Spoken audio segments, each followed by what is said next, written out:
welcome. First and foremost, welcome to CWS and the Men's College World Series here in Omaha. This is the State of Baseball press conference. We're welcome to be joined by newly named Vice President of Championships, Anthony Holman, Chair of the Division I Men's Baseball, the Baseball Committee, the Athletic Director of Coastal Carolina, Matt Hogue. We also have Craig Keilitz of the American Baseball Coaches Association, and we have Jack Deasing Jr. From the local CWS. We're going to get an opening statement from each individual, and I'm going to start with Anthony Holman. Thanks, JD, and appreciate you all being here. I didn't think this would be this well attended, and I'm pretty casually dressed, so don't tell my boss, but it's pretty hot out there. We're excited to be back here in Omaha for the College World Series. Just a couple of highlights that it's a state of baseball, right? So we'll talk a little bit about that. I just wanted to highlight how successful the season has been and the coverage, not only during our regionals and super regionals where we've seen increased attendance and viewership across the board, but also during the regular season. You'll talk to these coaches that are here as well as others that were members of the 64 field bracket that saw kind of, I don't want to call it resurgence, but a consistent theme around baseball and the coverage and the support that we're seeing at the collegiate level, and that's due to a number of reasons. It's due to the coaching that's taking place. It's due to the performance of the young people that are competing. They're just so doggone good right now in terms of their athletic ability, their strength, their speed, their power, all those things, and the games are just so great to watch and so competitive. And I think one of the concerns I had when I did assume this position a few years ago was were we losing kind of the next generation of fans, because baseball can be kind of a long, drawn-out game. And I think some of the rule adjustments that we've seen have helped with pace of play. Some of the game entertainment and engagement that we're seeing at on campus during the regular season, certainly what we're doing around the College World Series, helps to keep those folks engaged and entertained as well. So I'm here to say that the state of baseball is in good shape, and we're excited to be a part of that. So thank you. Thank you, Anthony. Matt? Yeah, thanks, JD, and thank you to everyone in this room. As Anthony said, our game is on an upward trajectory, and many of you are a part of that and have contributed to that with the way that you cover the game. There's so many outlets and pathways by which to keep up with college baseball now, and you're filling those tremendously. So we appreciate your attendance today and certainly the efforts. I'll echo Anthony. I think from our perspective, from the committee, the job gets tougher every year. So many quality teams, so many schools that are taking college baseball seriously and investing in their programs. It becomes a razor-thin margin to make those hard decisions, I think, every season. Excited to watch these 8 quality teams that have qualified.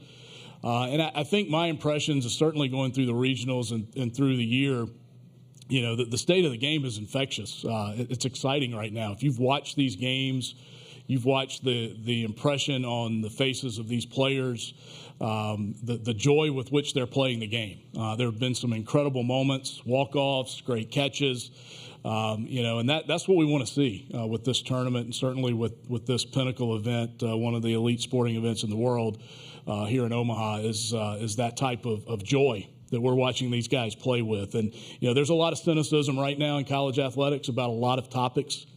We all slice and dice those every day. But I think when you really get to the root of it, the competitive drive, the joy, and the way these guys love playing the game is what really has struck me through the regionals, because you put all that stuff aside, you go on the field, you're still in between the lines with the ball and a glove, and it's been exciting to watch. Thank you, Matt. Craig? I'd like to echo what Matt and Anthony have said, that it's easy to look at our sport and what's happening in college athletics right now and take that easy role to say it's a wild, wild west, or things aren't going in the right direction, and some of the things may not be. But I have faith that we have some leadership right now that can get us in the right direction, and I think Charlie Baker and a Del Conte and certainly a Greg Sankey and a Jim Phillips, we're going to be able to get through this and come out better, I think, once we have some clarity with this House case. But the one thing I would like to just really reiterate is college baseball, in my opinion, has never been better with the attendance and certainly the TV viewership. But the play on the field is just absolutely incredible, and we'll see that again this week as we've seen in the regionals and super regionals. But we're going to take that next step, and we'll see how this plays out legislatively. You know, if it's more scholarships, if we have different avenues, more fall games, or so forth. But I think we're in a good position to take that next step and see what baseball can really become in college, as great as it is right now. So I'm excited about this week to showcase what baseball is all about. Thank you, Craig. So, Mr. Deasing? thank you very much, JD. College World Series of Omaha Inc. is representing the business community, and the city of Omaha couldn't be more thrilled to be part of this event. So appreciate being up here with all the people that actually make baseball happen, or at least coordinate it throughout the country. I'm president, chairman of the board of College World Series of Omaha Inc., and joining me today is my daughter Lisa, who is on the board and on the executive committee and has been on the board for 10 years. We at College World Series of Omaha Inc., for a matter of information for everybody, we're a single-purpose local organizing committee, nonprofit organization consisting of 23 board members and 4.5 staff members.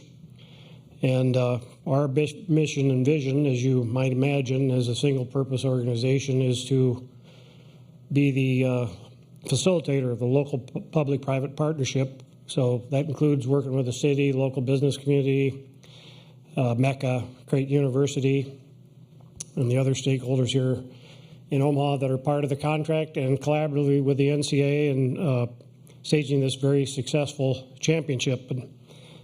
2025 will be the 75th playing of the College World Series here in Omaha. Some people thought it was going to be this year, but they forgot that we didn't play during 2020. So, we're looking forward to that.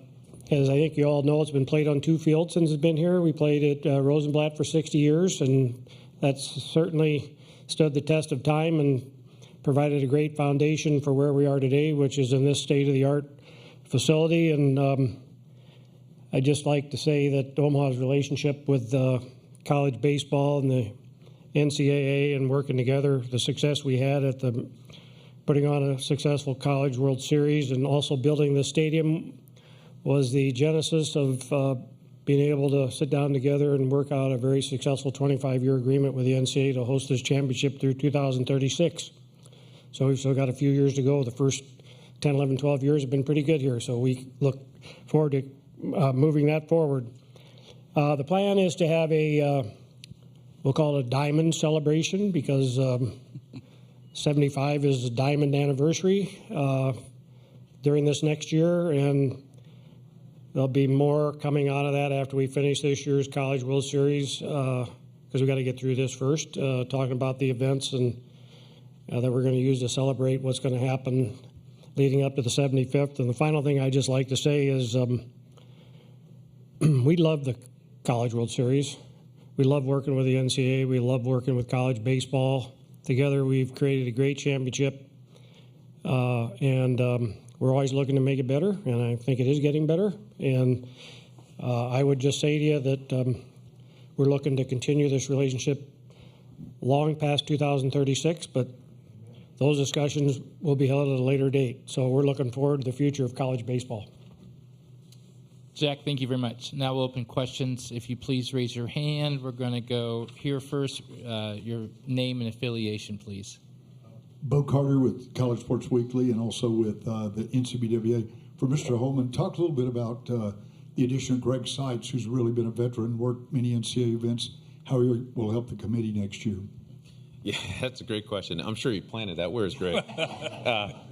No, so many folks, some people might know Greg's at Jacksonville and has been a veteran of NCAA committees for a number of years. He actually was the chair of our FCS, our Football Championship Series committee for a few years ago. He routinely volunteers and assists us at our men's basketball Final Four and other championships. His and his bowling team just won national championship. So Greg is well versed in kind of the operations of NCAA championships, understands kind of the processes that we follow, and more than anything, he as a sitting AD, he understands kind of what the experience needs to look like and feel like for student athletes, and that perspective and assistance is really valuable for staff and our committees, and we welcome his appointment to the committee. Yep.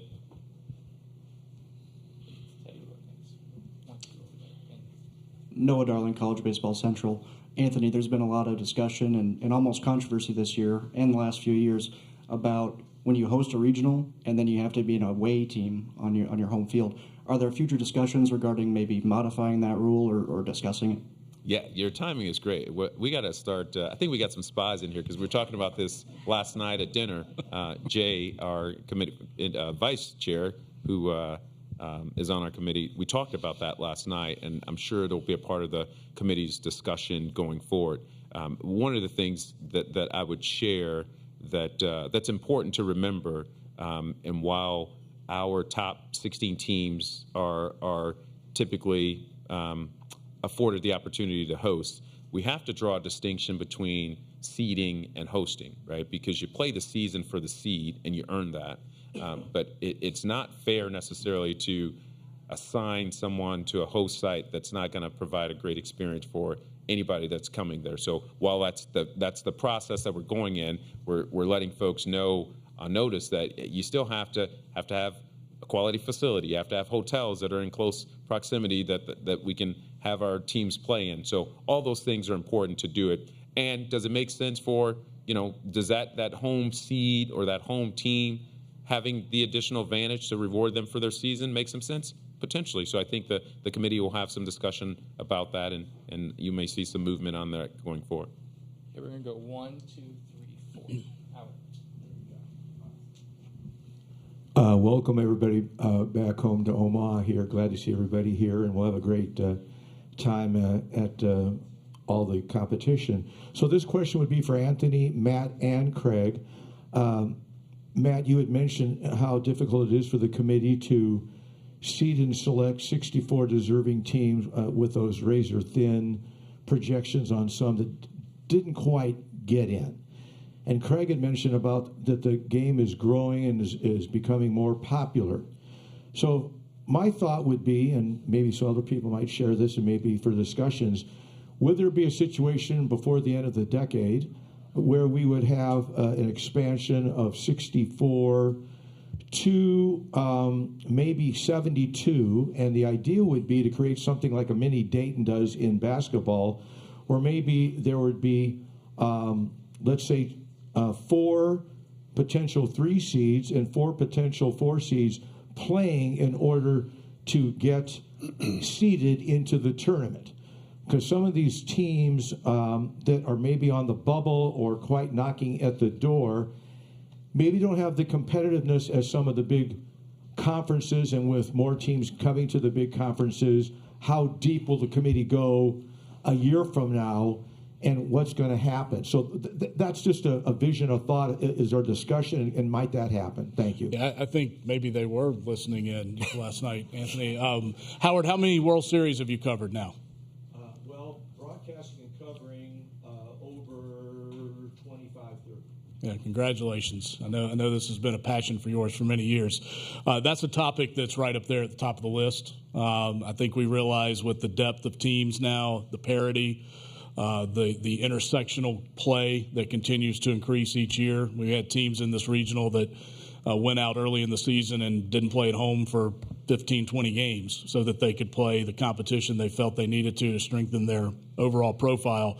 And we are going to definitely look at that further as a committee. You don't want to just put a number out there that is ironclad. I think at this point there are some issues you've got to look at, the math of it.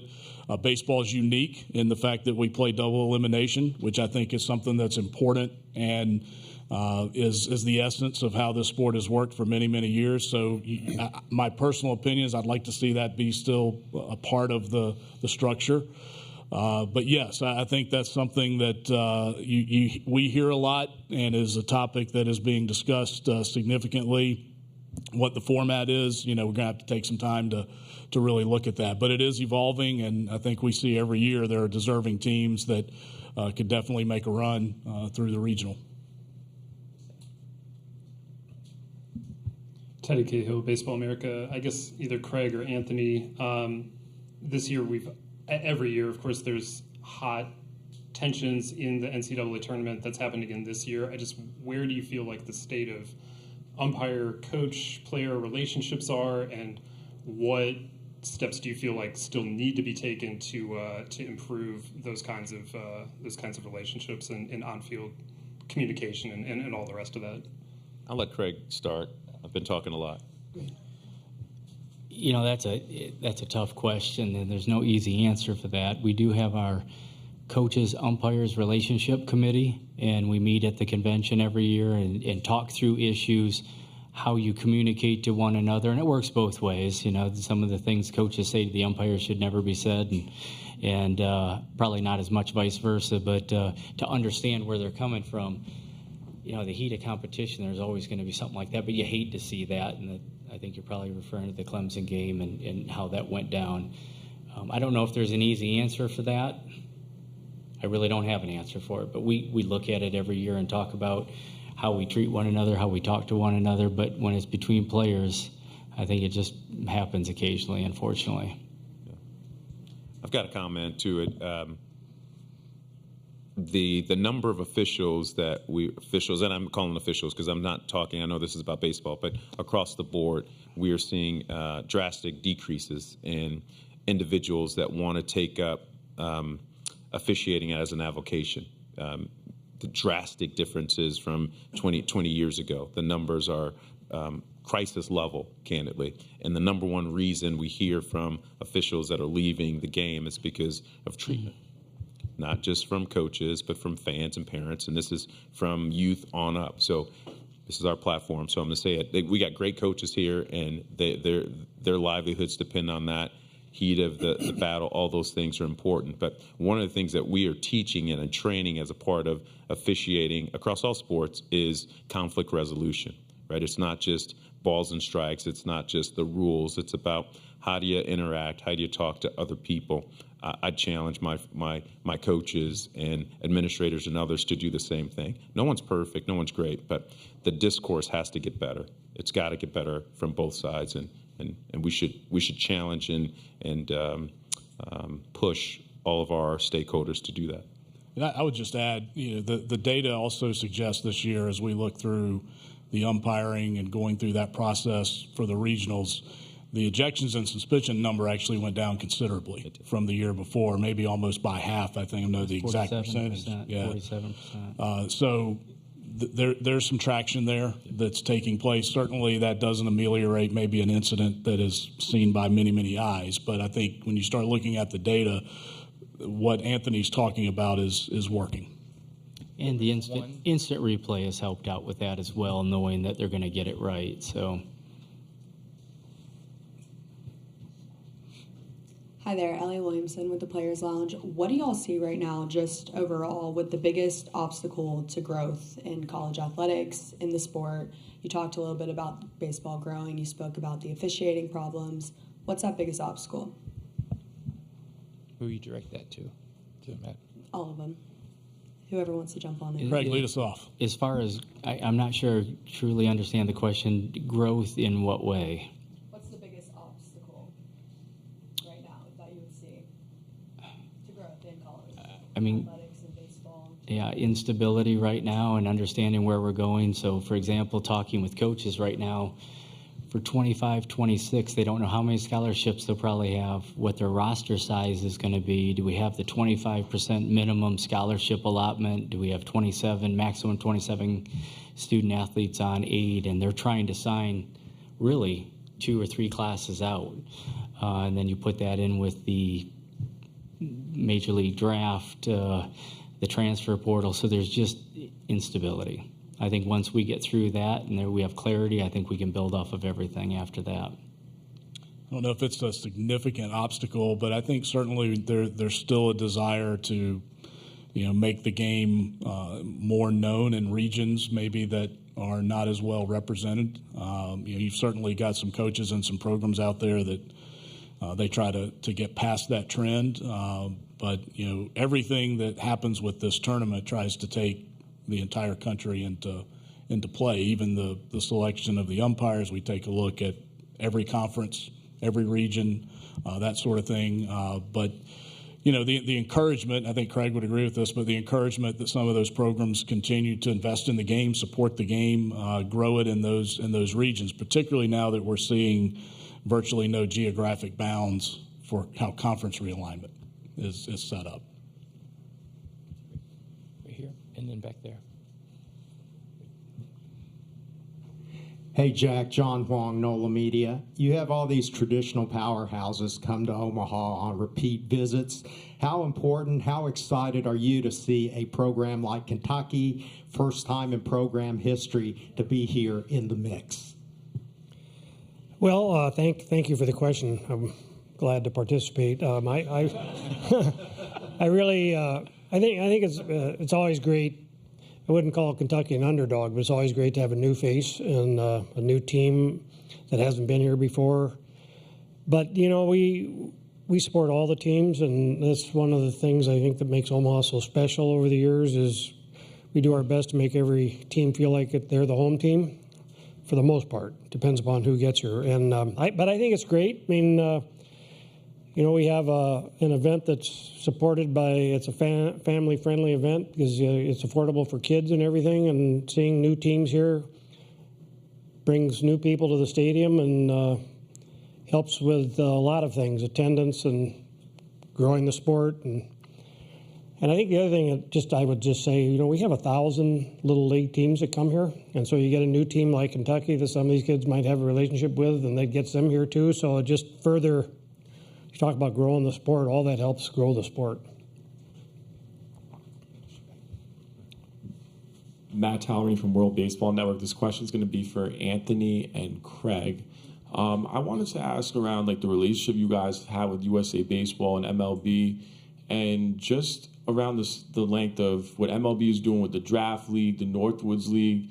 How do you just see those leagues in the summer be such a push for the development of guys coming into the fall, for all the respectable programs at the Power Fours come next year, mid-majors also, and USA Baseball building a lot of angles with having a friendship series between, top countries like Chinese Taipei and Japan down in Cary. What does that mean just to, see that and, have the top players play on the CNT USA team? Well, I'll start first with USA Baseball. So our Division II championship is held in Cary at USA Baseball's headquarters there. So our relationship's really strong. We have representation on their board. Oftentimes I send Randy. I don't go, but Randy represents us. But two things specifically that we're doing with both USA Baseball and Major League Baseball. We've got DJ is here from our staff, but we've coordinated kind of annual meetings with those folks, and we're talking about a few different things: rules across the board, kind of development and play, officiating, some commonalities that we all see and utilize. Now, in terms of kind of international play in the friendlies, we don't get into that candidly. Craig may be able to speak to that a little bit more, some of the coaches that are involved. Ours is really around kind of common rules, development, officiating, and we've got some common space in there. And we also can announce, we also have some other things in the hopper with USA Baseball that I hope to be able to announce here, hopefully next year when they join us on the dais. But yeah, really close relationships, and I think that's only been strengthened in recent years by some of our staff members who have helped facilitate that. Our relationship with the ABCA and our coaches really revolve closely with Major League Baseball, and as we've had more success putting guys in the major leagues faster, staying longer, making more money over their careers, I think that the relationship continues to get stronger. The reduction of the draft from 40 to 20, and then the 1 year when it went down to 5 during COVID, has really helped push more kids into college baseball. And then over the last couple of years, between Skeens, Langford from Florida, Nettle from Campbell, going right up to the major leagues with just a couple days in the minor leagues was just really, I think, a great testament to the level of baseball that we have in college and then the level of development with our coaches. We run our national convention every year around the country. We're in a different city each year, but we have 528 pro coaches that are part of our association that come to our convention yearly. And so that says a lot about what they think about our techniques, our clinics, our development of our coaches. And so I think we keep getting closer and closer as our coaches go from college to pros and pros back to college. So we keep getting closer. And I think, myself and Rob Manfred and certainly USA Baseball, we're all in this together to grow the sport around the world and certainly in our country. So we feel really good about our relationships with both. One quick last question right here. Hi, Travis Brown at the Bryan College Station Eagle. For Anthony, Matt, or Craig, with the House settlement, the framework that's come out so far, I know there's still a lot of questions to be asked. How confident are you that the tournament can remain how it is under the new framework as it's been proposed? And then for Craig, is there a consensus among coaches about what they prefer for a salary, or a player cap, roster cap? Start with you. Well, there's certainly a consensus on that. They'd like more. That 40 has been great for developing student athletes, giving students an opportunity to compete for their dream. Certainly, the transfer portals changed that to build stability. There's so many factors with that. But our coaches would like 40, but they understand if that scholarship limit is determined by whatever that roster size is, they know there's pinches on campus. As that comes forward and we're going to have revenue sharing, that there's going to be money taken out, we got to give on that. So our coaches are team players and understand it. But we do need to have a roster size that's conducive for great baseball, but also safety factors. You can't have 25, 30 kids on a team knowing that you have 3, 4, 5, 6 injuries at any one time, and it could be in your pitching staff, and all of a sudden you can't fill a rotation. So those are some things we'll have to work out, and I feel confident that we'll be able to state our case on what that number is. So, for example, most of the teams are playing between 28 and 32, but to get to that 28 and 32, you almost need 40 as you work backwards with injuries and, there's academic issues or problems at home to try to figure out what that number is to put together a legitimate baseball team. So we'll work closely with our athletic directors to make sure that we have something that works for both sides. Yeah, I think it's still evolving. It will be interesting to see. And great question, by the way, how it all sorts out. But ultimately, I think it's going to have a positive effect on the game. Those who are fully involved in college baseball, I wouldn't expect are going to stop being fully involved. It's just maybe the parameters change as to what that means. But if you think about it, it's going to increase potentially the amount of financial aid that is going to be available if we do see a system that is ratified such as that. So that's more opportunities. For college baseball, as we all know, has been plagued by that 11.7 number. We've heard about that for so many years. And that creates a very tricky puzzle for athletes, for families, for the institution, and how do they make all of it work. So I think we'll see a positive outcome from that standpoint.